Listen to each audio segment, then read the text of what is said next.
తెలుగువారి ఆత్మీయ వారధి. తెలుగువారి ఆత్మీయ వారధి టోరీలో సైన్స్ అవర్ కార్యక్రమానికి స్వాగతం. ఈ కార్యక్రమాన్ని మీకు సైన్స్ ఫర్ సొసైటీ మరియు Babu Gogineni humanists and rationalists arena నుంచి మీకు సంయుక్తంగా సమర్పిస్తున్నది గోవింద్ ఫ్రమ్ కాలిఫోర్నియా. నమస్తే అండి. ఈరోజు మనం ఈ సైన్స్ అవర్ కార్యక్రమంలో మనతో పాటు శరత్ శోమినా గారు, ఆస్ట్రేలియా నుంచి ప్రసాద్ ఇందుకూరి గారు, జ్యోత్స్నా పాలవే గారు అందరూ ఉన్నారు. వెల్కమ్ అండి, welcome to the show. Thank you అండి. యా, ఒకసారి జ్యోత్స్నా గారిని యాడ్ చేస్తారా? నేను ఒకసారి జ్యోత్స్నా గారు డిస్కనెక్ట్ అయిన నేను యాడ్ చేస్తాను మళ్ళీ. నేను యాడ్ చేశాను మళ్ళీ. యా, ప్రసాద్ గారు మీరు చెప్పండి. ఈరోజు సైన్స్ అవర్ కార్యక్రమంలో మనం ఏం చర్చించుకోబోతున్నామో ఆ విషయాలు చెప్తూ ఉండండి. నేను జ్యోత్స్నా గారిని యాడ్ చేస్తాను. తప్పకుండా అండి గోవింద్ గారు.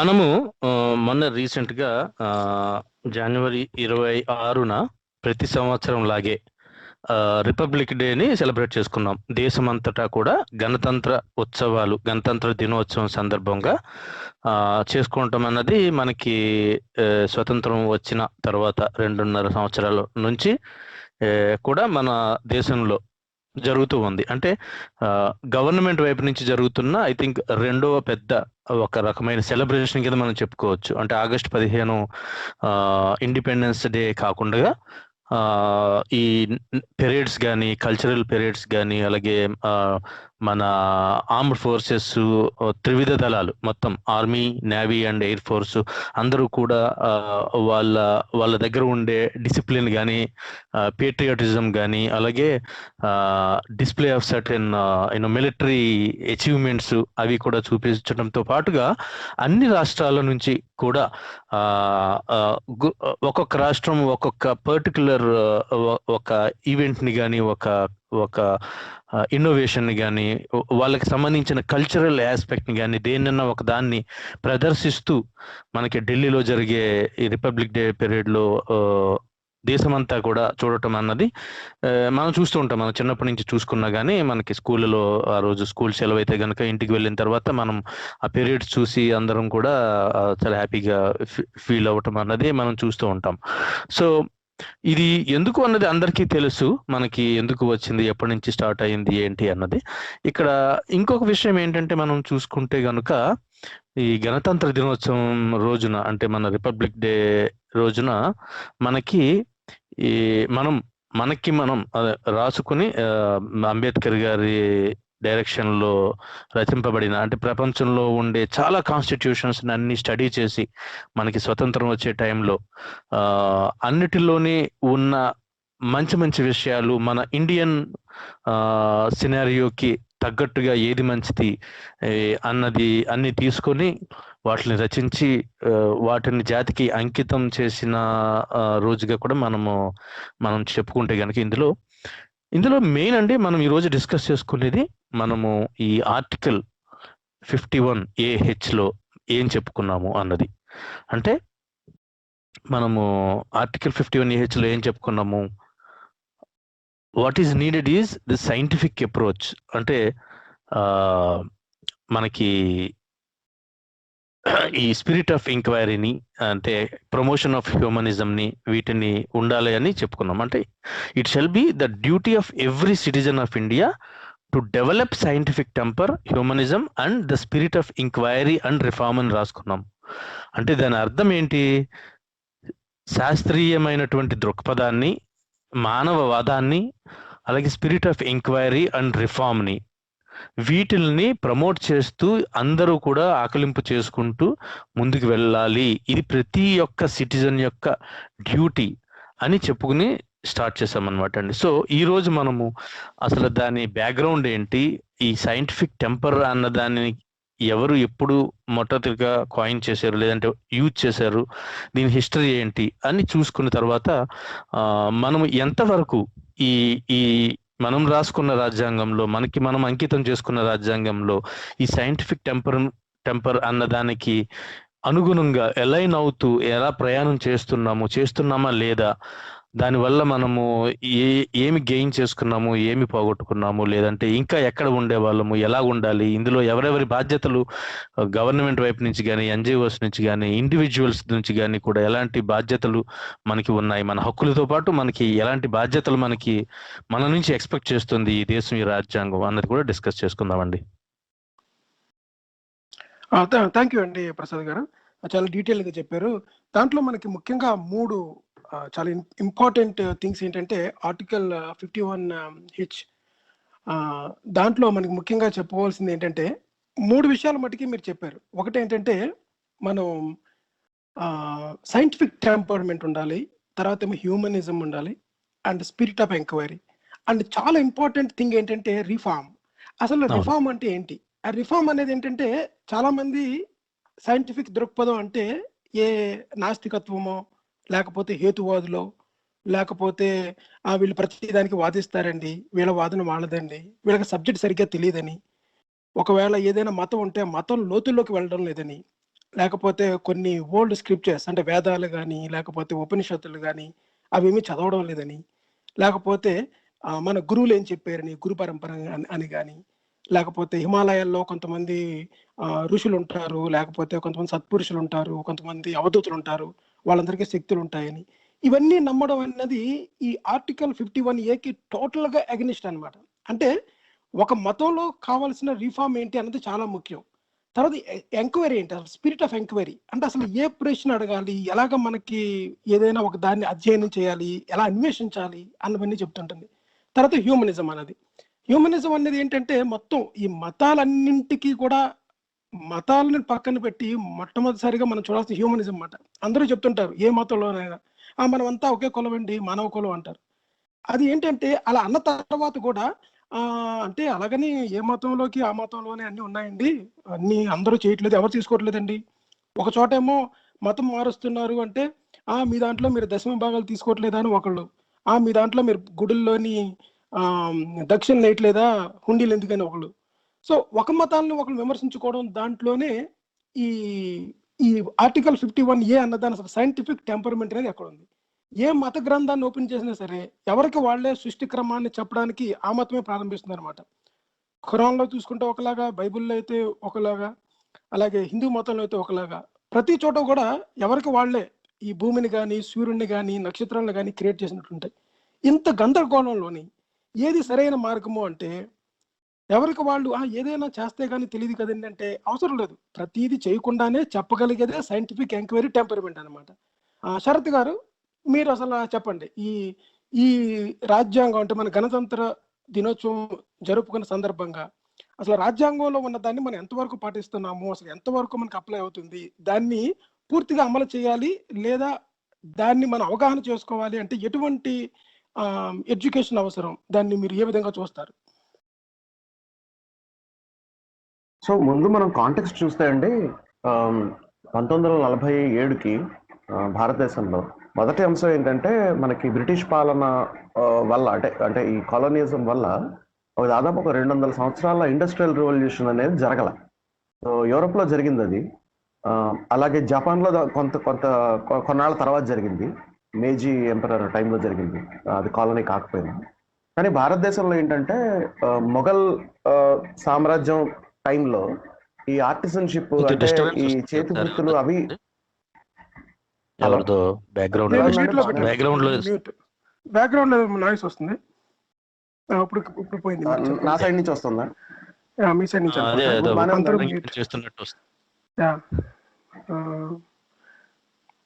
మీరు చూడండి. మనకి జ్యోత్స్న గారు జాయిన్ అయినట్టున్నారు. జ్యోత్స్న గారు, మీకు వెల్కమ్ అండి, welcome to the show. Thank you అండి, ప్లీజ్ కంటిన్యూ. మీరు కంటిన్యూ చేయండి, ఇప్పుడు బాగుంది. ఇప్పుడు నాయిస్ వస్తుందండి నా సైడ్ నుంచి కొద్దిగా బ్యాక్గ్రౌండ్ నాయిస్ లాగా. బ్యాక్గ్రౌండ్ ఒకసారి జ్యోత్స్న గారు కామెంట్ తీసుకోండి, నేను ఒకసారి ఫ్యాన్ ఆఫ్ చేసి వస్తాను. జ్యోత్స్న గారు, మీరు అసలు ఈ ఆర్టికల్ 51A గురించి అసలు మన ఇండియన్ ప్రతి భారతీయ పౌరుడు ఎటువంటి అవగాహన పెంచుకోవాలి అన్న విషయాన్ని, అసలు రాజ్యాంగం అప్పుడు మనకున్న హక్కుల కోసమే కాకుండా మనకున్న బాధ్యతలు ఏంటి, మనకున్న డ్యూటీస్ ఏంటి అన్న విషయాన్ని ఏ దృక్పథంతో చూడాలి? థ్యాంక్ యూ అండి. ఇది చాలా ఇంపార్టెంట్ క్వశ్చన్ అండి గోవింద్ గారు. ఎస్పెషల్లీ మనము శాస్త్రీయ యుగం అని అంటున్నాం కదా, వేర్ వీఆర్ సేయింగ్ సైంటిఫిక్ ఏజ్లో ఉన్నాము అని మనం మాట్లాడుకుంటున్న టైంలో మనం నిజంగానే ముందుకెళ్తున్నామా లేకపోతే ఎక్కడున్నాం అనే ప్రశ్న మనం కంపల్సరీ పౌరులుగా మనం వేసుకోవాల్సిన అవసరం ఉంది.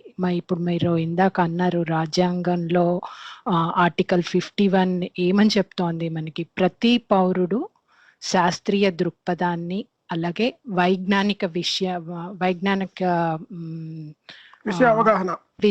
అవగాహన ఆలోచనను పెంపొందించుకుని వాళ్ళ జ్ఞానాన్ని అభివృద్ధి చేసుకోవాలి. ఇప్పుడు మనకి మామూలుగా డే టు డే మన విద్యలో కానివ్వండి లేకపోతే మనకు నేర్పిస్తున్నదంతా కూడా విజ్ఞానం అయిపోతుంది. కానీ అది అంటే ఒక టెక్నాలజికల్ మన డే టు డే లైఫ్లో టెక్నాలజీని యూజ్ చేసుకోవడానికి కావాల్సిన విజ్ఞానాన్ని సమకూర్చుకుంటున్నాం. కానీ ఈ వైజ్ఞానిక దృక్పథాన్ని కానీ లేకపోతే జ్ఞానాన్ని కానీ మనం పెంపొందించుకోవడం లేదు.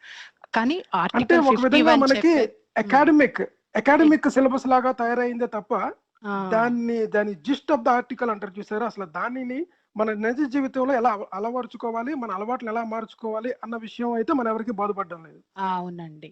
ఇప్పుడు మనం ఏజెస్ అంటే ఒక 100 ఏళ్ల క్రితం చూసుకున్నాం అనుకోండి, అప్పుడు పాత కాలంలో జీవితం ఎలా ఉంది దానితోని ఇప్పుడు కంపేర్ చేసుకుంటే మనకు అప్పట్లో ఈ సైన్స్ అంతా పురోగతి చెందని టైంలో సూర్యుడు ఎక్కడ ఉదయిస్తున్నాడు అన్న దాన్ని బట్టి మనం టైంని చూసుకోవడము లేకపోతే అట్లా ఉంటుంది. కానీ ఇప్పుడు మనకి ఎప్పుడైతే సైన్స్ పెరుగుతుందో మనకు విజ్ఞానం పెంపొందుతుందో దాని నుండి జ్ఞానం సమకూర్చుకుంటున్నామో ఒక ప్రశ్న దానికి సంబంధించి ఏదైనా ఒక సమస్య వస్తే దానికి సంబంధించి మనం హేతుబద్ధంగా ఆలోచించి దాన్ని వెనకాల ఉన్న నిజమైన కారణం ఏంటి అనేది తెలుసుకునే క్రమమే ఈ శాస్త్రీయ దృక్పథం అండి. ఎక్కడ సంక్షిప్తంగా చెప్పాలంటే మనం చేసే పనులకి మన ఈ చుట్టూ ఉన్న దానికి సంబంధం అంటే కార్యాకరణ సంబంధం అని అంటాం కదా, దాన్ని అన్వేషించుకోవడమే సైంటిఫిక్ టెంపర్. దాన్నే మనం వైజ్ఞానిక శాస్త్రీయ దృక్పథం అని కూడా అంటాం. అంటే ఏదైనా సమస్య వస్తే దానికి ఒక హేతుబద్ధమైన పరిష్కారం కనుగొనడం, ఇంకా చెప్పాలంటే మన చుట్టూ ఉన్న నమ్మకాలని వదిలి నిజం ఏదుందో ఆ నిజాల వైపు పయనించడం, మన జీవితాన్ని మనమే నిర్దేశించుకోవడం, మనకుండే తెలివితేటలు కానివ్వండి జ్ఞానాన్ని క్రోడీకరించుకునే క్రమంలో హేతుబద్ధమైన కార్యాచరణని తీసుకొని ఆ జ్ఞానాన్ని పోగు చేసుకోవడం అనేది సైంటిఫిక్ టెంపర్. అదే మన ఇదేంటి డ్యూటీ అని చెప్పేసి ఆర్టికల్ 51 అనేది చెప్తుందండి. థ్యాంక్ యూ అండి. అంతేకాకుండా యాక్చువల్గా మన పురోగతికి కూడా that is actually the foundation. ఆ థాట్ ప్రాసెస్ ఏదైతే ఉందో అదే మన పురోగతికి ఫౌండేషన్ అనమాట. అటువంటి దృక్పథంతోనే నాగరికతలన్నీ కూడా ముందుకు వెళ్తాయి. మనకి ఉన్న ఎవరినో ఇంప్రెస్ చేయడానికి కానీ లేకపోతే తరతరాలుగా యుగాలుగా ఇప్పటి నుంచి వస్తుందండి దాన్ని అంత మార్చుకోలేరండి అన్న వాళ్ళ నమ్మకాన్ని నమ్మనిద్దామండి, వాళ్ళ మనోభావాలు దెబ్బతీయకూడదండి అన్న దృక్పథం ఏదుందో అది మీ డ్యూటీ మీరు సరిగ్గా చేయడం లేదనమాట. ఆ విషయాన్ని గుర్తుపెట్టుకోవాలి ఎవరన్నా సరే సింపుల్ అండి. ఇప్పుడు మన చుట్టూ కూడా మనం డే టు డే లైఫ్ లో ఎవరినన్నా మనకు తెలియంది ఏదన్నా ఉందనుకోండి, ఏదైనా విషయం ఉంది, ఒక బయటికి వెళ్తున్నప్పుడు మనకి ఏదో తెలియదు. ఇప్పుడు మనకు దారి చూడ్డానికి ఎక్కడికైనా ఏదైనా తెలియకపోతే అడుగుతున్నాం అనుకోండి, అది వాళ్ళు నిజంగానే వాళ్ళకి తెలిసి చెప్తున్నారా లేకపోతే వాళ్ళు స్వయంగా అది పరీక్షించుకొని వాళ్ళ నాలెడ్జ్ వాళ్ళకు ఉందా అనేది మనకు తెలీదు. వాళ్ళు ఏది చెప్తే అది నమ్మేస్తుంటాం. ఫర్ ఎగ్జాంపుల్ ఇప్పుడు మొన్న మన కోవిడ్ టైంలో వచ్చిందనుకోండి, ఈ ఈ అల్లం కషాయం తాగండి, అది తాగండి, ఇది తాగండి అని చెప్పే కానీ అది నమ్మేసి మనం దాన్ని తీసేసుకోకుండా, నిజంగా అది వాళ్ళు చెప్పేది ఎంతవరకు నిజం, అది మనకి ఎంతవరకు అన్వయించుకోవచ్చు, దాని వెనకాల ఉన్న శాస్త్రీయత ఏంటి అనేది చూసుకోకుండా, అది ఇదే కాదు, చాలా మామూలుగా డే టు డే లైఫ్లో ఎక్కడ కూడా హేతుబద్ధత ఎప్పుడైతే లోపిస్తుందో అప్పుడే ప్రమాదాలు అనేవి మన చుట్టూ అల్లుకొని పోతాయి. అవునండి, మీరు అన్నారు కదా కార్యకారణ సిద్ధాంతం అన్నది చాలా ముఖ్యమైనది. అలాగే సత్యాన్వేషణ అన్నది ఏది రియాలిటీ ఏది భ్రమ అన్నది విషయం తెలియాలండి. ఎవరికైనా సరే వాస్తవం ఏంటి భ్రమ ఏంటి అని తెలియాలి. ప్రతిదీ మన భ్రమల్లో ఉన్నాం అనుకోండి, అంటే ప్రార్థనలు చేయడం దగ్గర నుంచి, అదే విధంగా మనకి మోక్షం అనేది దొరుకుతుంది అన్న దగ్గర నుంచి, ఈ దేహం అశాశ్వతమైంది ఆత్మ శాశ్వతమైనది అనుకోవడం అంతా కూడా భ్రమ అన్నమాట. అటువంటి భ్రమల్లో ఉన్నంతసేపు కూడా ఆ భ్రమల చుట్టూ కూడా, అంటే ఈ ధ్యానాలు చేయడం కానీ, లేకపోతే గురువుల్ని కానీ, గురువుల మహిమల్ని కానీ నమ్మడం అంతా కూడా ఈ శాస్త్రీయ దృక్పథానికి ఆపోజిట్ డైరెక్షన్ లో వెళ్ళడం లాంటిది. అంతే, మన మనస్తత్వం కూడా చాలా బలహీన పడిపోతుంది. ఇంకా ఎప్పుడైతే అలాంటి వాటికి మనం బానిసలం అయిపోతామో, అట్లాంటి మూఢ విశ్వాసాలకు లేకపోతే ఈ అశాస్త్రీయ భావనలు ఏవైతే ఉంటాయో వాటికి మనం ఎప్పుడైతే బానిసలం అయిపో, మన మనస్తత్వం కూడా అంతే బలహీన పడిపోయి ప్రతిదానికి దేని మీద ఆధారపడడం, దేనికోసమో అన్వేషించుకోవడం, అంటే భౌతికమైన విషయాలను వదిలిపెట్టి ఇంకా ఏదో ఉందనే ఆ భ్రమలో ఉండి అసలు నిజాన్ని మర్చిపోతాం. అవునండి, ముఖ్యంగా జ్యోతిష్యం నమ్మడం లాంటిది, వాస్తు లాంటిది, లేకపోతే జ్యోతిష్యాన్నే మనం ఆస్ట్రానమీ అనడం లాంటివి, ఇవన్నీ కూడా భ్రమంలోకి వస్తాయన్నమాట. శరత్ గారు వచ్చారండి, శరత్ గారు ఇన్పుట్ తీసుకుంటాను నేను. శరత్ గారు, మీరు మరలా కనుక మీరు కనెక్ట్ అయితే మీరు కంటిన్యూ చేయండి. ఎక్కడ ముందు నుంచి మొదలు పెడుతున్నారు కదా, మానవ నాగరికతలు ఎలా ప్రారంభమైనవి ఏంటి, కాలనైజేషన్ దగ్గర నుంచి ఎటువంటి పరిస్థితుల్లో ఇండియా ఉండేది, అక్కడి నుంచి మనం ఏ పరిస్థితుల్లో ఇప్పుడు ఉన్నాము, మనం అవగాహన చేసుకోవాల్సిన విషయాలు ఏంటి? ఇక్కడండి మనం 1947 వరకు చూసుకుంటే కనుక 200 సంవత్సరాల పాటు మనకి ఇండస్ట్రియల్ రెవల్యూషన్ అనేది మనకు దూరం అయింది భారతదేశానికి.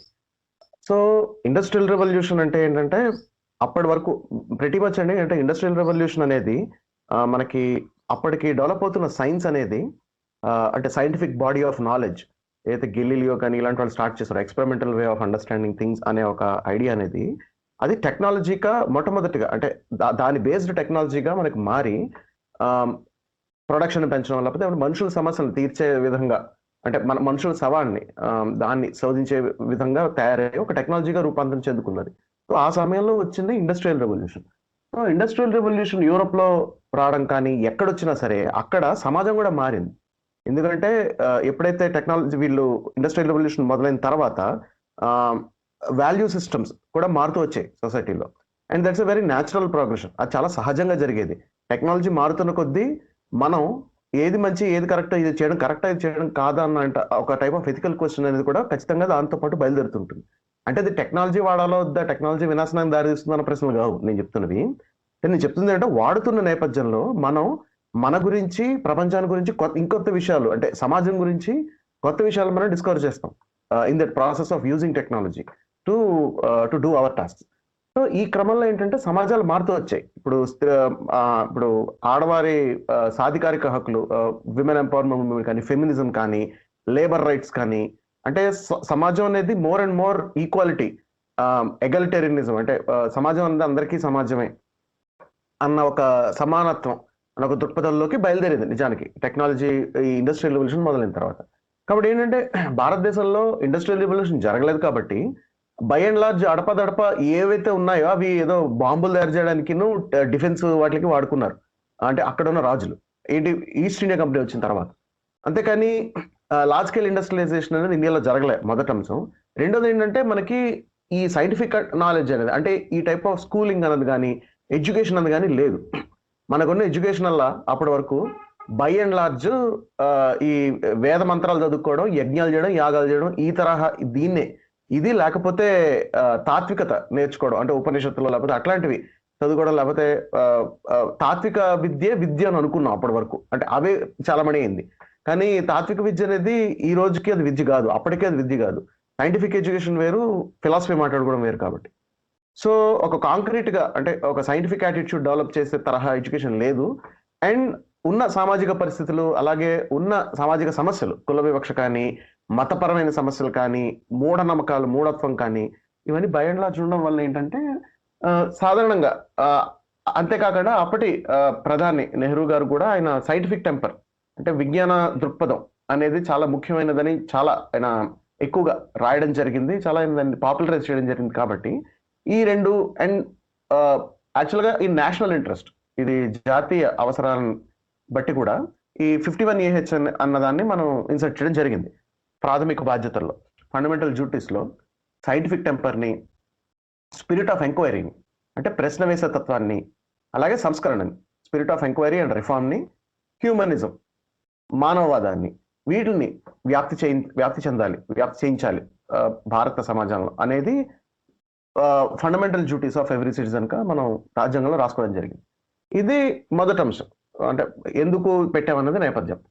ఖచ్చితంగా అండి, ప్రతి సమాజంలో మన యూరప్ చరిత్ర చూసినా, లేకపోతే మనం జపాన్ చరిత్ర చూసినా మనకు తెలిసేది ఏంటంటే, భారతదేశం ఏ దేశాల్లో చూడక్కర్లేదు, మనం ఇప్పుడు జరుగుతున్న పరిణామాలు కానీ, గత 50 సంవత్సరాలుగా జరుగుతున్న అంశాలు కానీ, లేకపోతే దానికన్నా ముందు ఉదాహరణకి రాజా రామ్మోహన్ రాయ్ టైంలో జరిగిన ఏదైతే పునర్వికాసం వాళ్ళు ప్రయత్నం చేశారో అప్పుడు కానీ చూసినా, ఈశ్వరచంద్ర విద్యాసాగర్ కానీ, కందుకూరి వీరేశలింగం పంతులు గారు కానీ ఎవరు చేసినా మనం చూస్తే కనుక కొన్ని రకాల మార్పులు, అంటే సమాజాన్ని అప్పటి వరకు మెయిన్ స్ట్రీమ్ కల్చర్ అంటే ఏదైతే మూఢత్వంలో మునిగిపోతున్న సమాజాన్ని, మూఢత్వం ఎక్కువగా వ్యాప్తి ఉన్న సమాజాన్ని మీరు సంస్కరణ వైపు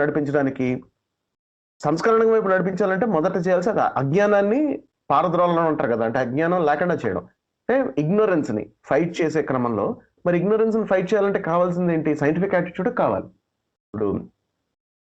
ఇప్పుడు ఒక చిన్న ఎగ్జాంపుల్ చూసుకుంటే, గ్రహణం వచ్చినప్పుడు అమిత్ చెప్పంటే ఒక్కొక్కసారి సైన్స్ నే పూర్తిగా తీసుకురాకుండా సింపుల్ కామన్ సెన్స్ కూడా వర్క్ అవుతుంది అనమాట. అంటే మనకి కందుకూరి వీరేశలింగం పంతులు గారు అంటే వీధి సోల్ అంటారు అనమాట. అటువంటి ఇళ్లలో దిగడం వల్ల మనకు అరిష్టం ఉంటుందంటే అటువంటి ఇళ్లలోనే ఉండడము. తర్వాత ఏమో మన ఇళ్లలోని అంటే ఏదన్నా ఒక అరటి చెట్లు కానీ ఏమన్నా ఒకే గెల కాసినవి కొన్ని ఏమన్నా ఉంటే మనకి, తర్వాత ఏమో ఇంటికి తేనెపట్టు పెడితే మంచిది కాదు, మూఢనమ్మకాలు ఏదైతే ఉన్నాయో అది కాదు అని నిరూపించడానికి ఆయన పూర్తి సైంటిఫిక్ టెంపర్మెంట్ ఆలోచనలతో కాకుండా కామన్ సెన్స్ తోని లేవు అని నిరూపించడం కూడా ప్రయత్నించారు అనమాట. ఇటువంటి సంఘ సంస్కర్తలు అంటే ఏంటంటే ముందు సంఘాన్ని సంస్కరించాలి. ఈ సంఘంలో ఉన్న ఈ మూఢనమ్మకాలు ఏవైతే ఉన్నాయో, సతీ అనేది మీరు చెప్పారు కదా ఇంతకుముందు, రాజా రామ్మోహన్ రాయ్ గారు ఈ ఆడవాళ్ళని అంటే భర్త చనిపోయిన తర్వాత చితిలో వేయడం అనేది, ఇటువంటి నమ్మకాలని తీసుకురావాలి అంటే మీరు అగెనిస్ట్ గా ఇంకొక సమాజంలో ఉన్న ఇంకొక వర్గంతో మీరు పోటీ పడాలన్నమాట. సో వీళ్ళతో అది ఒక ఫైట్.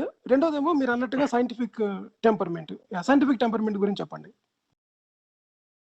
సో ఇక్కడ సమస్య ఏమవుతుందంటేనండి, మొదటిది మనం కొంత మేరకు మనం కామన్ సెన్స్ వాడి జనాలకు చెప్పాలని ప్రయత్నించినా, లేకపోతే ఒక రకమైన మోరల్ ఎగ్జార్టేషన్ చేయడానికి, అంటే ఇప్పుడు ఆడవాళ్ళని మీరు ఇలా చూడొద్దు, లేకపోతే వితంతు వివాహాలని ప్రోత్సహించాలి ఎందుకంటే వాళ్ళు మనుషులే కదా అన్న టైప్ ఆఫ్ యాటిట్యూడ్ అనేది కూడా కొన్నిసార్లు అపీల్ అవుతుంది, కొన్నిసార్లు అపీల్ అవ్వకపోవచ్చు. దానికి కారణం ఏమవుతుందంటే, అలా చేస్తే ఏదో అయిపోతుంది అని చెప్పని ఎవరో చెప్పడం వల్ల, లేకపోతే అది బలంగా నమ్మడం వల్ల, అంటే ఇలాంటి భయాలు, ఆందోళనలు ఇవి డ్రైవ్ చేస్తుంటాయి చాలా మందిని, మనుషుల్ని.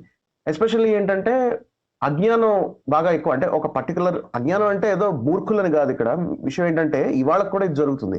ఏంటంటే మనకి ఒక పర్టికులర్ విషయం మీద అవగాహన లేకపోతే, అవేర్నెస్ లేకపోతే, దాంట్లో నాలెడ్జ్, సబ్జెక్ట్ మ్యాటర్ మీద నాలెడ్జ్ లేకపోతే, మనం దానికి సంబంధించిన సవాలు కానీ మన జీవితంలో ఎదురైనప్పుడు మనం బెంబేలెత్తిపోవడం, భయాందోళనలకు గురవడం, మనకి అంటే మనం ఫలానాది అర్థం చేసుకోలేం కాబట్టి, లేకపోతే మన తెలియంది కాబట్టి తెలిసిన వాటి వైపు వెళ్ళిపోవడం, అంటే మనకి ఏదైతే మనకి కంఫర్టబుల్ గా ఉంటుందో ఆలోచించడానికి వాటి వైపు వెళ్ళిపోవడం, లేకపోతే మనకి చిన్నప్పటి నుంచి కల్చరల్ గా ఏవైతే చెప్తున్నారో వాటి వైపు వెళ్ళిపోవడం జరుగుతుంటుంది. సో అంటే ఏంటంటే, ఇప్పుడు మానసిక సమస్యలు తలెత్తినప్పుడు ఆ మానసిక సమస్యలకి అది ఏమిటి అంటే దానికి ఏమిటంటే ఇవాళ రోజున మెయిన్ స్ట్రీమ్ దానికి ఏమనుకుంటున్నారు అంటే, దానికి ఒక సైంటిఫిక్ పాయింట్ ఆఫ్ వ్యూ నుంచి దానికి ఉన్న అండర్స్టాండింగ్ ఏంటి అనేది అర్థం చేసుకోవడానికి సంక్లిష్టంగా ఉంటుంది ఖచ్చితంగా. కాబట్టి అది మనం అర్థం చేసుకోలేం కాబట్టి మనం నిపుణుల సలహా తీసుకోకుండా వాళ్ళ మీద నమ్మకం ఉండకపోవడం, ఇట్లాంటి రకరకాల కారణాలు, అంటే ఇలాంటి ట్రస్ట్ ఇష్యూస్ లేకపోతే ల్యాక్ ఆఫ్ ఇగ్నరెన్స్ ఇష్యూస్ ఇవి ఒక రకంగా ఉన్నాయి కాబట్టి మనం కంఫర్టబుల్ గా ఉన్న దాని వైపు వెళ్ళిపోవడం. మరి ఇప్పుడు పల్లెటూరులో అయితే తాయెత్తులు లాంటివి కట్టుకోవడం, ఈవెన్ సిటీస్ లో కూడా కట్టుకుంటున్నారు, ఇందులో దీనికి ఎవరు మినహాయింపులు కాదు. అట్ ద సేమ్ టైం లేకపోతే అలా కాకుండా ఏదో మాంత్రికులు పిలవడం లేకపోతే భూత వైద్యం పోవడము ఇట్లాంటివి చేయడం. ఇది కాకపోతే ఈ మధ్య సాఫిస్టికేటెడ్ గా ఏంటంటే అవన్నీ చాలా బుద్ధి లేని వాళ్ళు చేస్తారండి, మేము స్పిరిచువల్ ప్రాసెస్ లోకి వెళ్తామని అనుకోవడం, ఈ తరహా నాన్ సెన్స్ వైపు వెళ్ళడం. ఎందుకంటే అది చాలా కంఫర్టబుల్ గా ఉంటుంది కాబట్టి అలా ఆలోచించడానికి పెద్ద కష్టపడక్కర్లేదు. నెక్స్ట్ అలాంటివి చిన్నప్పటి నుంచి మనం అడపదడప వింటూ ఉంటాం కాబట్టి అది మనకి ఏదో వినడానికి ఏంటంటే సౌకర్యవంతంగా ఉండొచ్చు. సో అంత అది పెద్ద ఏలియన్ ఏరియాలాగా అనిపించకపోవచ్చు. కాబట్టి అలాంటి ఒక రకమైన కాగ్నిటివ్ కంఫర్ట్ వైపు వెళ్ళిపోవడం, దేన్ని వదిలేసి యాక్చువల్ పనికొచ్చే విషయాన్ని ఏదైతే మీకు రిజల్ట్ ఇస్తుందో దాన్ని వదిలేసి వెళ్ళిపోవడం అనేది అండర్లైన్ గా సైంటిఫిక్ ఇగ్నోరెన్స్ వల్ల వచ్చే దుష్పరిణామం అండి. సో ఇగ్నోరెన్స్ అనేది ఈ కారణం వల్ల ఉండకూడదు, అవేర్నెస్ అనేది ఇంప్రూవ్ అవ్వాలి. అది ఏ స్థాయికైనా, అది ఏమీ చదువుకొని గ్రామ స్థాయి లేకపోతే ఇవాళ ఎవరు లేరు అలాగా, కానీ కొంత చదువుకుని గ్రామాల్లో ఉంటున్న వాళ్ళన్నా లేకపోతే పట్టణాల్లో ఉంటున్న వాళ్ళన్నా లేకపోతే విదేశాల్లో ఉంటున్న వాళ్ళన్నా రకరకాల స్థాయిల్లో కొన్ని రకరకాల సవాళ్ళ బట్టి ఇది ఎట్లాంటి వాటి వైపు వెళ్తున్నారని తెలుస్తుంది మనకి, మనం గమనిస్తే కనుక. కాబట్టి ఇలాంటి ఇగ్నోరెన్స్ ఉన్న సమయంలో కానీ ఇలాంటి ఇగ్నోరెన్స్ ఉన్నప్పుడు కానీ సైంటిఫిక్ టెంపర్మెంట్ అనేది ఉండడం చాలా ముఖ్యం. ఇప్పుడు ఏ విషయమైనా అంతే. ఇప్పుడు ఒకప్పుడు మసూచి స్మాల్ పాక్స్ వస్తే దానికి అదేదో అమ్మవారి వల్ల జరిగిందని దానికి దేవతలు దేవుళ్ళు పేర్లు పెట్టేసి దానికి పొలిమేరల్లో ఏదో పోసేసి అదో సినిమా కూడా ఉంటుంది, అమ్మూరు అని ఒక సినిమా, అందులో ఏదో రోగం రాకుండా ఉండడానికి ఒక ఆమె జీవితం అర్పించేసి ఈ టైప్ కథలు. అలాగే కొన్ని ఇలా జరిగి ఇప్పుడు కొన్ని సీజన్స్ లో మాన్సూన్ సీజన్ లో రోగాలు రాకుండా ఉండడానికి ఈ లోకల్ గా ఉన్న దేవతలకి పూజలు చేయడాలు, జాతరలు చేయడాలు, ఆ పేరు చెప్పి అంటే వాటి మీద అంటే కొంతమంది జంతువులు బలివ్వడాలు ఇలాంటివి కూడా జరుగుతుంటాయి. కల్చర్ ప్రాక్టీస్ గా మొదలైంది, వస్తూ వచ్చింది. కానీ ఈ రోజు మీరు చూస్తే ఈరోజు స్మాల్ పాక్స్ లేదు, అది అమ్మవారి దీవెన వల్ల జరిగింది కాదు, అది స్మాల్ పాక్స్ వ్యాక్సినేషన్ వల్ల జరిగింది అది.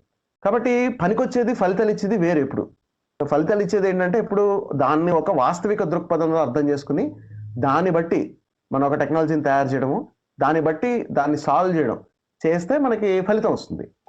సో కంఫర్టబుల్ గా ఉంది కాబట్టి, లేకపోతే మన సంస్కృతిలో ఇవి ఉన్నాయి, ఇలాంటి నమ్మకాలు అలాంటివి ఉన్నాయి కాబట్టి అటువైపు వెళ్ళిపోవడం వల్ల అది ఉపయోగం కూడా ఉండదు. అంటే దానివల్ల ఫలితాలు ఉండవు, దానివల్ల నష్టపోవడం తప్పితే ఉండదు. సో ఈ బేస్ వేసుకోవడం డిఫరెన్స్ మెయింటైన్ గమనించడం ముఖ్యం అవుతుంటున్నాం. ఐ థింక్ ప్రసాద్ గారు ఒక్క పాయింట్ యాడ్ చేస్తానండి శరత్ గారు చెప్పిన దానికి. తను మాట్లాడుతూ కంఫర్టబుల్ గా ఉంది కాబట్టి అటువైపు వెళ్తున్నారు, అంటే శాస్త్రీయమైన దృక్పథం వైపు కాకుండా చాలా ఈజీగా ఉంది, మనకు తెలిసిందే కాబట్టి అటువైపు వెళ్తున్నారు అని అంటున్నారు శరత్ గారు. అది కరెక్టే, కానీ ఇంకొకటి ఏమవుతోందంటే అది మన పైన రుద్దపడుతుందండి. ఆ అజ్ఞానం అనేది అది ఈజీగా ఉందనేది ఒకటైతే, రెండోది ఏంటంటే పుట్టినప్పటి నుండి, అంటే ఎప్పుడైతే మనం పిల్లవాడు పుట్టినప్పుడు తల్లి పిల్లవాడికి పాలిస్తున్న టైంలో అబ్బాయికి వేరే వాళ్ళు చుట్టుపక్కల ఎవరైనా చూస్తే దిష్టి తగులుతుంది అన్నది అక్కడి నుండి మొదలు పెట్టుకుని మనిషి చితి దగ్గరికి వెళ్ళేప్పటి వరకు కూడా ఈ రకాలైన నమ్మకాలు ఏవైతే ఉన్నాయో అవి యాజ్ ఎ లెగసీ లాగా దాన్ని తరాల తర్వాత తరాలకి అందిస్తూ వస్తున్నారు. ఒకవైపు మనకి ఇట్లా టెక్నాలజికల్, ఇప్పుడు మీరు ఇందాక అన్నారు కదా, అకాడమిక్ నాలెడ్జ్ ఏదైతే ఉందో దాన్ని మన లైవ్లీహుడ్ కి యూజ్ చేసుకుంటూ ఈ ప్యారలల్ గా దీన్ని కూడా డిఫరెంట్ లెవెల్స్ లో పెంచి పోషిస్తున్నారు. ఆ పెంచి పోషించడం వల్లనే ఈ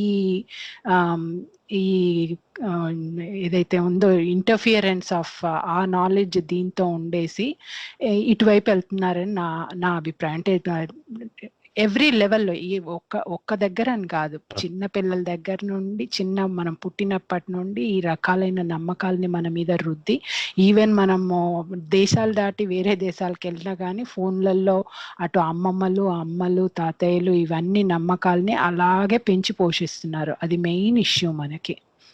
దానికి తోడుగా మన రాజకీయ నాయకులు కూడా అలాంటి పనులే చేస్తున్నారు. అవునండి. ప్రసాద్ గారికి ఇచ్చే ముందు ఒక మాట చెప్పేసి ప్రసాద్ గారు ఇన్పుట్ తీసుకుందామండి. యాక్చువల్‌గా అప్పుడు మూఢనమ్మకాలనేవి ఒక తరం నుంచి ఇంకో తరానికి ఒక ప్యాకేజ్ డీల్ లాగా యాహ్! అన్నిటిని మూటగట్టి హ్మ్. పక్కన తెస్తామట. చూసారండి మనకి కొంతమంది అమ్మమ్మ నగలన్నీ తీసుకెళ్ళి కొత్త వచ్చిన కోడలికి ఇచ్చినట్టుగా ఈ హ్మ్. మూఢనమ్మకాలన్నీ కూడా మూటగట్టి మనం ముందు తరానికి అందిస్తామట. జాగ్రత్తగా చూసుకో, ఇవన్నీ పాటించు అని. సో, ప్రసాద్ గారు మీరు చెప్పండి అసల ఈ శాస్త్రీయ దృక్పథాన్ని లేకపోవడానికి గల కారణాలేంటి? దాన్ని ప్రజల్లోకి ఎలా తీసుకెళ్ళాలి? ఏవి మనల్ని ఆపుతున్నాయి? తప్పకుండా అండి. ఒక్కసారి ఈ కారణాల దగ్గరకొచ్చే ముందు ఆల్రెడీ మనకి శరత్ గారు, జ్యోత్స్న గారు చెప్పారు. కాకపోతే నేను పర్టిక్యులర్‌గా అసలు ఈ టర్మ్‌ని ఎలా వచ్చింది? మొదట ఎవరు వాడారు అన్నది మనం చూసుకుంటే గనక as directly word to word చూసుకుంటే ఇది 1946లో జవహర్‌లాల్ నెహ్రూ గారు 'ద డిస్కవరీ ఆఫ్ ఇండియా' అని ఆయన రాసిన పుస్తకంలో ఆయన ఏమని చెప్తారంటే, "what is needed is the scientific approach, the adventurous and yet critical temper of science, the search for truth and new knowledge, the refusal to accept anything without testing and trial, the capacity to change previous conclusions in the face of new evidence, the reliance on observed fact and not on preconceived theory, the hard discipline of the mind. All this is necessary and not merely for the application of science but for life itself and the solution of its many problems" అని చెప్పారు. ఆయన చాలా clear గా చెప్పడం జరిగింది. దీనితో great పాటుగా అండి. ఆయన ఆయన ఆఖరిని ఇంకొకటి ఏం చెప్తారంటే, he also states, "it is the science alone that can solve the problems of hunger and poverty, of insanitation and illiteracy, of superstition and deadening custom and tradition, of vast resources running to waste, of a rich country inhabited by starving people" అన్నారు. అంటే మనం చూసుకుంటే గనక పేదవాడి ఆకలి తీర్చేది, పేదరికాన్ని పోగొట్టేది, అశుభ్రతని, అవిద్యని, superstition మూఢనమ్మకాలని వెనక్కి పట్టి లాగుతున్న కస్టమ్స్, ట్రెడిషన్స్ పేరున జాతిని మధ్య యుగాలకి తీసుకెళ్తున్నట్టుగా వెనక్కి తీసుకువెళ్తున్న ఇలాంటి భావాలని, ఇవన్నిటిని ఎదుర్కోగలిగేది సైంటిఫిక్ టెంపర్మెంట్ పెంపొందించుకోవటం ద్వారా మాత్రమే అని ఆయన చెప్తారనమాట. అందులో ముఖ్యంగా ఇంకొకటి ఏంటంటే, ఇది యాక్చువల్గా ఇది ఏదో పెద్ద పెద్ద వింత వస్తువు, మనకు అర్థం కానిది కాదండి అనుకుంటారు చాలా మంది. నాకు తెలిసిన వాళ్ళు, క్లాస్మేట్స్, వీళ్ళ దగ్గర కూడా ఎప్పుడు కూడా నేను ఇలాంటి పదాన్ని వాడటానికి కానీ, వాడినప్పుడు దాని గురించి ఎంక్వైరీ చేయటం కానీ కూడా చూడలేదు చాలా సందర్భాల్లో. అంటే అది ఏదో సైన్స్ అంటే క్లిష్టమైందో, లేదంటే అదో భూతపదం లాగా అయిపోయింది, హేతువాదం భూతపదం లాగా. అలాగే సైన్స్ అన్నది, సైన్స్ అంటే ఏంటంటే టెక్నాలజీ అనో, లేదంటే ప్రతి వాటికి మనకు కావాల్సిన చోటల్లా వాడుకుని, కానీ దాన్ని గుర్తించటానికి వచ్చేటప్పటికి మాత్రం దానివల్ల చెడ్డే జరుగుతుంది, లేదంటే అది ఒక అభిప్రాయం. అంటే ఈయన ఏం చెప్తారు, సైంటిఫిక్ టెంపర్ అన్నది it describes an attitude which involves the application of logic. Simple గా మాట్లాడాలంటే, అంటే నువ్వు కామన్ సెన్స్, లాజిక్ వాడి ఆలోచించగలిగి, ప్రతిదాన్ని క్వశ్చన్ చేయగలిగి, ఫిజికల్ రియాలిటీని అబ్జర్వ్ చేయగలిగి, టెస్ట్ చేయగలిగి, దేన్నైనా హైపోథసైజ్ చేయటము, ఎనలైజ్ చేయటము, ఇవన్నీ ఇంక్లూడ్ అయి ఉండే ఒక individual and social process of thinking నే సైంటిఫిక్ టెంపర్ అంటారండి. అంతేగాని ఇదేదో మనకి అర్థం అవ్వంది, మనకి సంబంధం లేనిది, ఏదో సైంటిస్టులు మాత్రమే ఉపయోగించేది కాదనమాట. ప్రతి వ్యక్తి, ప్రతి మానవుడు, ప్రతి వ్యక్తి కూడా వాళ్ళ దైనందిన జీవితంలో ట్రూత్ కి దగ్గరగా, వాస్తవానికి దగ్గరగా వెళ్ళటానికి ఉపయోగపడే ద బాడీ ఆఫ్ నాలెడ్జ్ ఏదైతే ఉందో, కలెక్టివ్ నాలెడ్జ్ అండ్ విజ్డమ్ ఏదైతే ఉందో, మన ప్రకృతికి సంబంధించిన ఏ విషయాన్నైనా అవగాహన చేసుకోవటానికి, ఒక ఉల్లిపాయ ఒలిచినట్టు, ఒక పొర తర్వాత ఒక పొర ఒలిచినట్టుగా మనము ఈ ప్రకృతి ఎంత పని చేస్తున్న ఈ సూత్రాలు ఏదైతే, న్యాచురల్ లాస్ ఏదైతే ఉన్నాయో, ఆ లాస్ని అర్థం చేసుకుని వాటిని ఫార్ములైజ్ చేసి వాటిని మన జీవన విధానం మెరుగుపరుచుకోవటానికి ఉపయోగపడేలాగా వాటిని వాడుకుంటూ, టెస్ట్ చేయని, లేదంటే హేతువాదానికి, హేతు పద్ధతికి, ఎవిడెన్స్కి నిలబడని వాటిని, లొంగని వాటిని, పాత వాటిని మానేస్తూ కొత్తగా కొత్త కొత్తగా ఎవిడెన్స్ దొరికిన వాటిని మనం ఉపయోగించుకోవటాన్నే దీన్నే రిఫార్మ్ అంటారండి. అందుకనే ఇంతకుముందు మీరు రిఫార్మ్ అంటే అన్నారు. రిఫార్మ్ అంటే నథింగ్ బట్ మీరు ఏ చేంజెస్ అయితే మన లైఫ్లో చేసుకుంటే ఒక రిలీజియన్ అన్నది నిజంగా రిఫార్మ్ చేసుకుంటే హ్యూమనిజం అవుతుంది. అది ఎక్కడో చదివాను నేను కొటేషన్.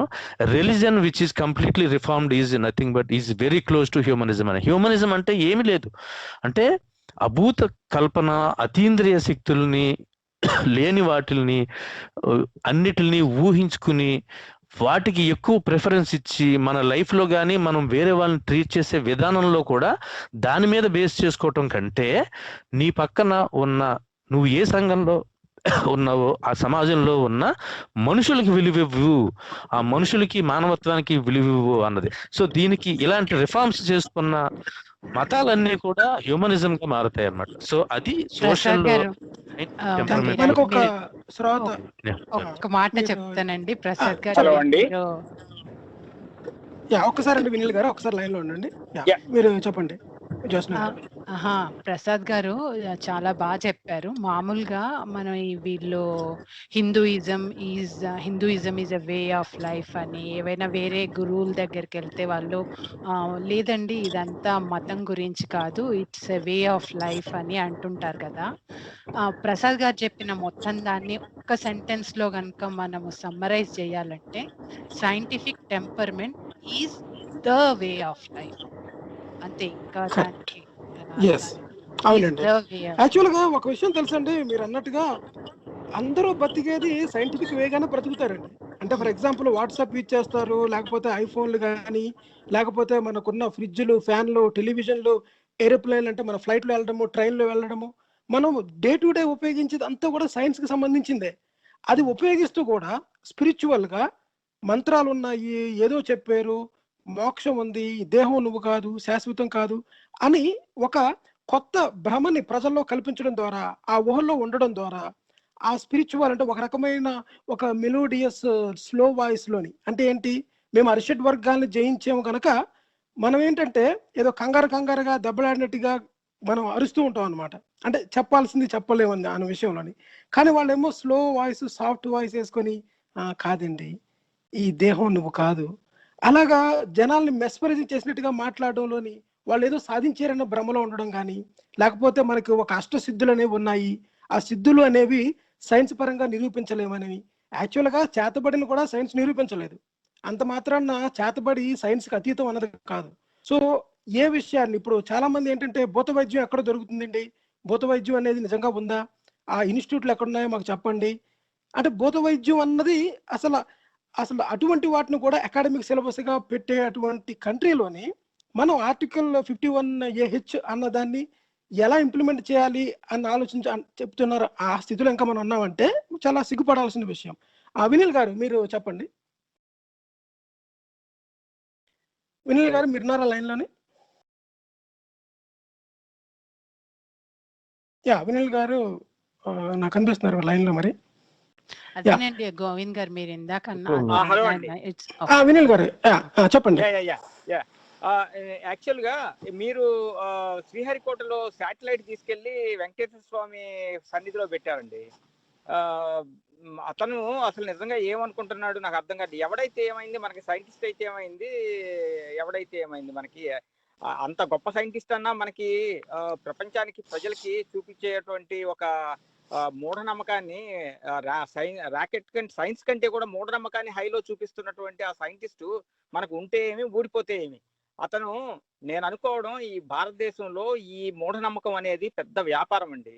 ఈ వ్యాపారం అంటే రాజకీయాలు, అందులో పెద్ద బిజినెస్ రాజకీయాలు అనేటువంటిది. ఆ రాజకీయాలకి అనుగుణంగా వీళ్ళు సైంటిస్టులు కూడా ప్రవర్తిస్తున్నారని నా అనుమానం అండి.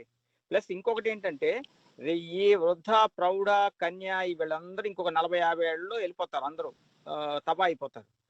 ఇక వచ్చేది చిన్నపిల్లలు. వీళ్ళందరూ ఇప్పటికైనా సరే స్కూల్లో, కాలేజెస్లో గనక సైంటిఫిక్ టెంపర్మెంట్, ఆర్టికల్ 51 అంటే ఏమిటి, దాన్ని ఎలా ఇచ్చేయాలి, మనకి ఈ శాస్త్రీయమైనటువంటి ఈ వీటిల్ని నమ్మకాలతోటి, ఇదిగో ఇది నమ్మకం, ఇది వాస్తవం, ఇలాంటివి కనుక తీసుకురాగలిగితే, ప్రాక్టికల్ గా అప్లై చేయగలిగితే డెఫినెట్ గా ఈ సైంటిఫిక్ టెంపర్మెంట్ అనేది పెరుగుతుంది భారతదేశంలో.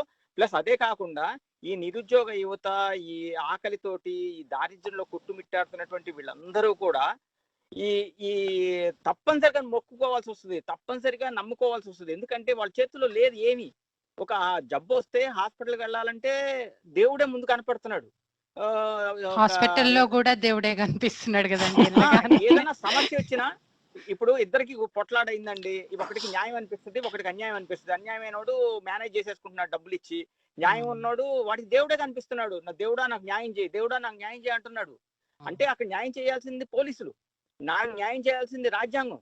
ఎక్కడైతే వ్యవస్థ నీరుగారిపోయిందో, ఎక్కడైతే వ్యవస్థ పౌరుడికి ఇవ్వాల్సిన సౌకర్యాలని గాని లేకపోతే హక్కుల్ని గాని ఇవ్వలేకపోతుందో అక్కడ ఇంకా అతను వేరే దాన్ని వెతుక్కోవాల్సిన అవసరం. డెఫినెట్ గా అంటే ఈ వైపుగా ఆలోచించి ఒకటి విద్యార్థుల్లో రేపు రాబోయే తరంలో సైంటిఫిక్ టెంపర్మెంట్ ఆర్టికల్ 51 అసలు మన కాన్స్టిట్యూషన్ ఏంటి, మనం ఏమి క్వశ్చన్ చేయాలి, ఏం ఆన్సర్ తీసుకోవాలి అనేటువంటి ఒక టెంపర్మెంట్ కనుక మనం చేయగలిగితే మనకి ఏం అవసరం, మనం ఏం చేయాలి, ఏం ఉత్పత్తి చేయాలి, మనం ఎలా ఆడపిల్లల్ని ఎలా రక్షించుకోవాలి, లేకపోతే ఆడవాళ్ళని ఎట్లా లిబరేట్ చేయాలి, సమానంగా మగవాళ్ళతో సమానంగా ఎలా తీసుకురాగలగాలి, అంతకంటే మొత్తం మన భారతదేశంలో ఉన్న ప్రజలందరూ కూడా ఈ సైంటిఫిక్ టెంపర్మెంట్ ని ఎలా యూజ్ చేయాలి. అంటే వినిల్ గారు ఒక విషయం అండి ఇక్కడ, అంటే ఇప్పుడు ఆల్రెడీ పిహెచ్డి చేసిన వాళ్ళు, అంటే ఫిజిక్స్ లో పిహెచ్డి చేసిన వాళ్ళు కూడా యజ్ఞం చేస్తే కాలుష్యం తగ్గుతుంది అని ఆ యజ్ఞాన్ని చేయడానికి అంటే అవునండి, అటువంటి వాళ్ళు ఉన్నారు. అంటే ఈ మంత్రాలు అనేవి ఉన్నవి, యాగాలు చేయాలి, వేదమే మనకు ప్రమాణము అని చెప్పే వాళ్ళు ఉన్నారు. అంటే వాళ్ళు కూడా మీరు అన్నట్టుగా ఈ ఇన్స్టిట్యూషన్ ఎడ్యుకేషన్ సైంటిఫిక్ బ్యాక్గ్రౌండ్ నుంచి వచ్చిన వాళ్ళే కదా. అంటే ప్రాబ్లం ఇక్కడ స్కూళ్ళల్లో ఎడ్యుకేషన్ కంటే కూడా ఇళ్లలో ఉన్న ఆ బ్రెయిన్ వాష్ ఏదైతే ఉందో, ఈ మూఢనమ్మకాల మూటని పట్టుకెళ్ళి ముందు తరానికి అందించే వాళ్ళు ఉన్నారు. మీరు అన్నట్టుగా వాళ్ళు ఒక 40 సంవత్సరాల్లో చనిపోయినా సరే ఈ లోపల ప్రాసెస్ అనేది స్టార్ట్ అయిపోతుంది అనమాట. చాగంటి గారు చెప్పినది, మీరు దేవతగా మారాలి అంటే 4 యజ్ఞాలు 4 యాగాలు కనుక చేసినట్లయితే మీరు దేవతలాగా మారతారు. మీరు ఇంద్రుడి యొక్క స్థానం మీకు కావాలి అని అంటే 100 యజ్ఞాలు 100 యాగాలు చేయగలిగినట్లయితే మీరు దేవత కింద ఇంద్రుడి కింద మారతారు అని చెప్పి. ఎంత ఖర్చు అవుతుందండి యాగానికి? ఆడవాళ్ళకి స్వర్గలోక ప్రాప్తి కోసం ఏం చేయాలో కూడా చెప్పారు కదండి. వాళ్ళు మగవాడు విడిచిన వస్త్రాన్ని ఏ రకంగా శుభ్రం చేసి నెత్తిన పోసుకోవాలో చెప్తున్నా. నేను ఈ హైందవ భక్తులు అందరికీ చెప్తున్నా, హిందూ కాదు, హైందవ భక్తులందరికీ, నిజమైన భక్తులు అంటే ఆ దేవుడు ఉన్నాడు అని నిజంగా నమ్మే వాళ్ళందరికీ నేను ఈ రేడియోలో కూడా చెప్తున్నాను. మీరు ఎవరైనా నిజమైన భక్తులు అనుకుంటే, నీకు నిజంగా దేవుడే ప్రత్యక్షం కావాలి అనుకుంటే దీన్ని మాత్రం ఖండించండి. అతను ఏదైతే దేవత దెయ్యాలు అంటున్నాడో అతన్ని ఖండించండి అని చెప్పి నేను గట్టిగా చెప్తున్నా. ఆ విధంగా చెప్పకపోతే వాళ్ళు ఇంకా భ్రమంలోనూ మనకి ఇక సూలం పట్టుకుని వస్తారు. నువ్వు ఆ మాట ఎందుకన్నావు, నువ్వు ఈ మాట ఎందుకన్నావు.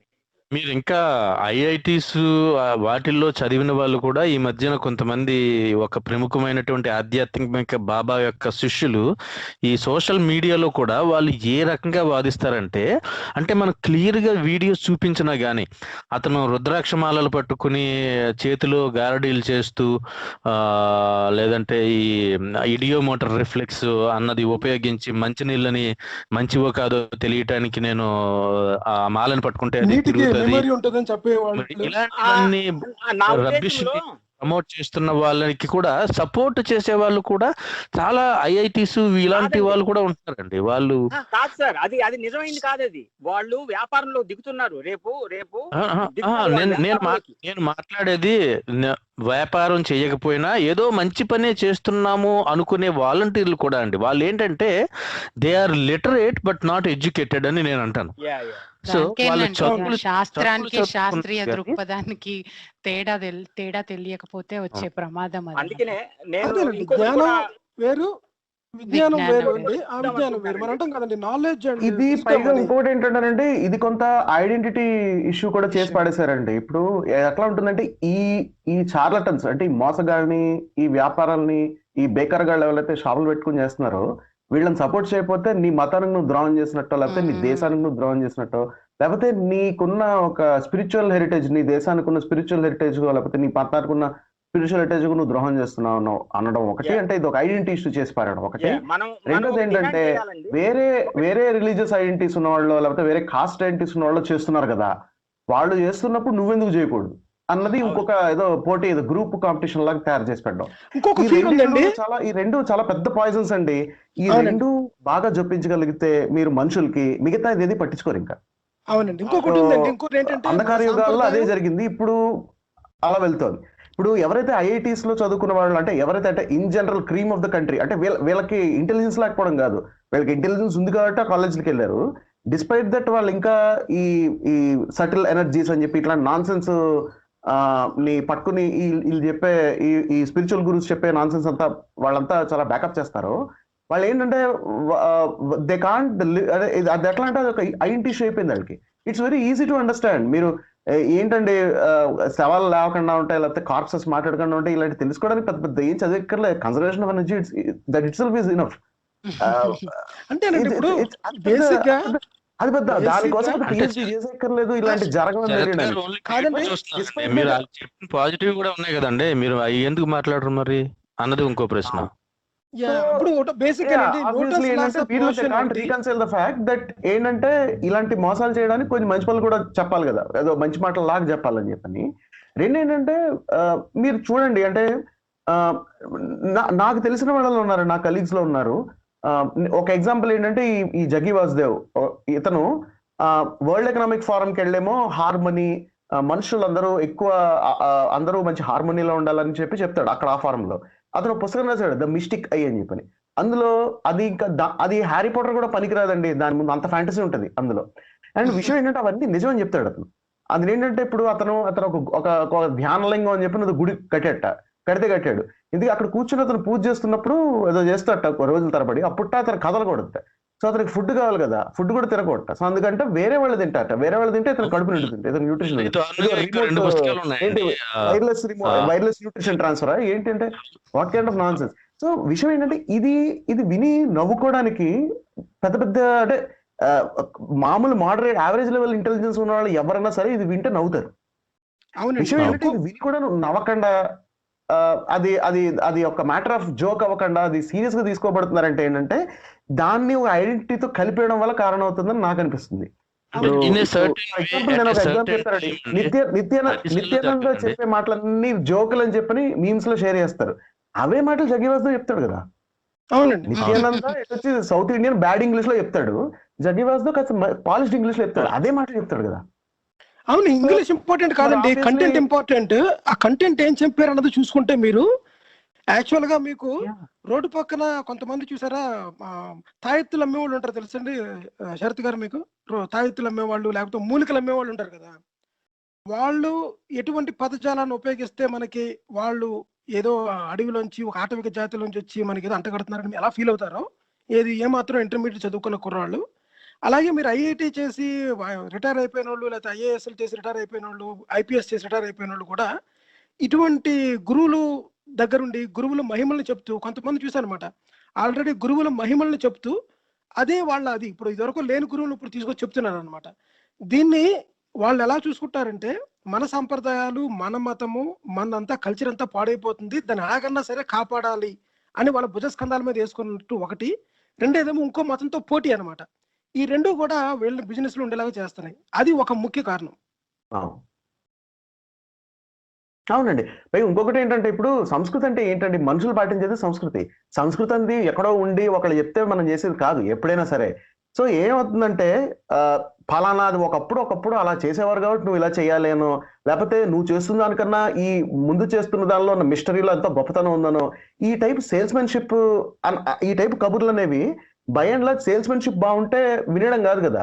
ఇప్పుడు సేల్స్మెన్ బాగా అమ్మితే మనం కొనేసుకుంటామా ఏదైనా సరే, మనకి అవసరం అయింది అనుకుంటాం, లేకపోతే దానిలో వాల్యూ ఎడిషన్ ఉంది అనుకుంటే ఏమైనా చేయాలి. సో ఇది కూడా అంతే. సో ఇప్పుడు ఎట్లా అయిపోయిందంటే ఇప్పుడు స్ట్రెస్ మేనేజ్మెంట్, ఇప్పుడు హై స్ట్రెస్ జాబ్స్ లో ఉన్న వాళ్ళకి స్ట్రెస్ మేనేజ్మెంట్ కానీ, లేకపోతే ఏదైతే అంటే రోజు ఇలాగే ఉంటుంది కదా, అంటే ఒక టైప్ ఆఫ్ దాని ఏమంటారంటే అంటే ఒక టైప్ ఆఫ్ విరక్తి వస్తుంటుంది చూడండి, అంటే అదేదో మిడ్ లైఫ్ క్రైసిస్ లాగా నా జీవితం ఎట్టిపోతుంది అన్నదానికి అది ఇన్నర్ డిస్కవర్, అంటే నిన్ను నువ్వు రీడిస్కవర్ చేసుకోవడానికి నువ్వు కళ్ళు మూసుకుని ఊపిరి పీల్చాలని చెప్పే స్పిరిచువల్ ప్రాసెస్ కి సంబంధం లేదు.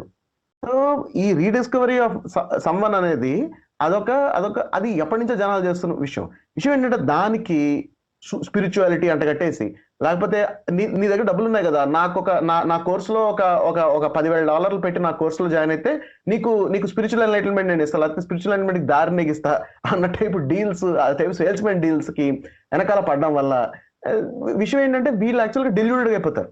So that's what is happening. So spirituality అనేది ఒక పాంజీ స్కీమ్ లాంటిదండి. అది it is like a Ponzi scheme. Exactly. So మీకు వచ్చేదే ఉండదు, కానీ ఏమో మీకు విపరీతంగా వచ్చేస్తుంది అన్న టైప్ లో సేల్స్మెన్షిప్ ఉంటుంది అవతరాలు చెప్పేది, బట్ అంత సీనే ఉండదు అక్కడ. సో అది ప్రాబ్లం. ఇంకొకటి ఏంటంటే ఇప్పుడు ఇది ఒకటి ఈ మధ్య వినపడుతోందండి. ఏంటంటే ఫర్ ఎగ్జాంపుల్ ఇప్పుడు వీళ్ళు ఎట్లా రెస్పాండ్ అవ్వచ్చు అంటే, ఇప్పుడు బాగా తెలివిన వాళ్ళు అంటే దీని గురించి బాగా అవగాహన ఉన్న వాళ్ళు మీరు ఆలోచించుకోవడం కావాలంటే అట్లాగా మీ అంతటి మీకు మాకు ఈ విషయాలు తెలియవు కాబట్టి అవి తెలిసిన గురువుని ఒకటి నమ్ముకుంటాం అని చెప్పని. ఇది ఆర్గ్యుమెంట్ ఏంటంటేనండి, బేసిక్ గా నేను వెజిటబుల్ షాప్కి వెళ్ళి కూరల కొట్టు దగ్గరికి వెళ్ళి నాకు టమాటాలు ఎలా ఎరుకోవాలో తెలియదు కాబట్టి, లేకపోతే నాకు అంత టైం లేదు కాబట్టి కొట్టువాడినే అరే బాబు నువ్వే టమాటాలు ఏరి నాకు అన్నట్టు ఉంటుంది. సో అట్లా అడిగినప్పుడు ఏమవుతుంది, మనకి 80% పుచ్చులే వస్తాయి. సో ఇది ఏంటంటే సేల్స్ మెన్ సలహా అవ్వకూడదు ఎప్పుడు. సో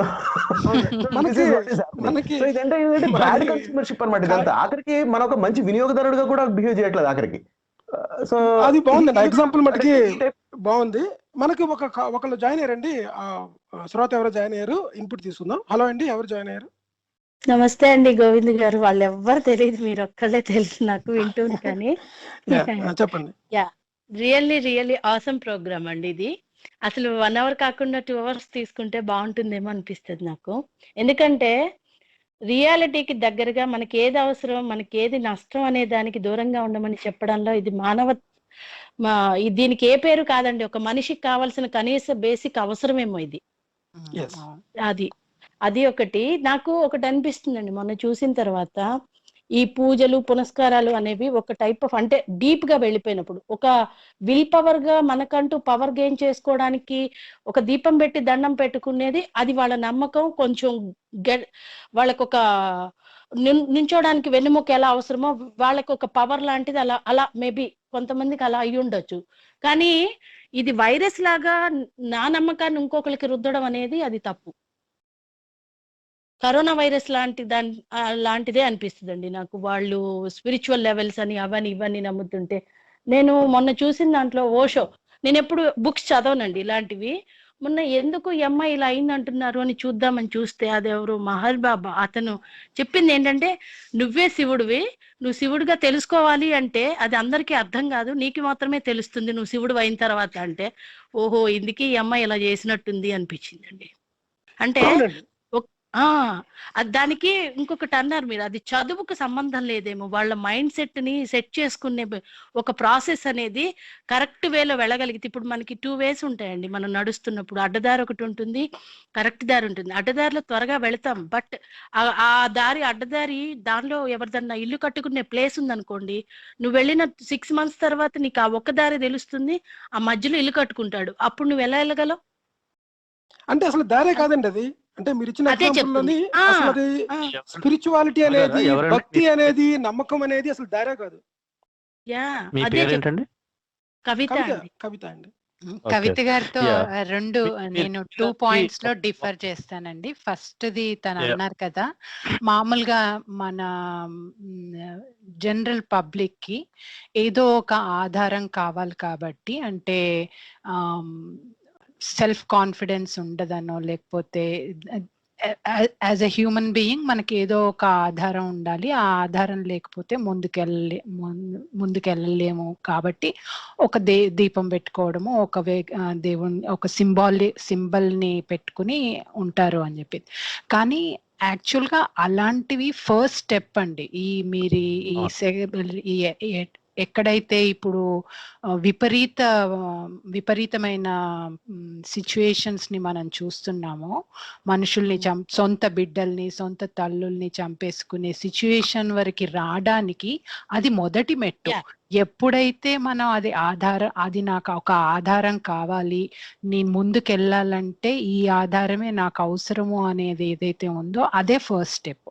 ఇంకో ఒక సైకలాజికల్ దీనికి అంటే ఒక ఒక కంటిన్యూ వర్డ్ ఒకటి అంటానండి, ఉమ్, కరెక్టే. కానీ ఒకటండి, వృద్ధాప్యం వచ్చినప్పుడు సపోర్ట్ కావాలి, కొంతమందికి మానసికంగా సపోర్ట్ కావాలి. అవును అందరూ విల్ పవర్ తో లైఫ్ లీడ్ చేయలేరండి. చెయ్ ఏదో ఒక దారం పట్టుకుంటారు, కానీ ఆ దారం పోయి పెద్దగా సపోర్ట్ కోరినప్పుడు మాత్రం ఇది చిన్న మైనర్ మేజర్ ప్రాబ్లం అయి ఉమ్, ఉండొచ్చు.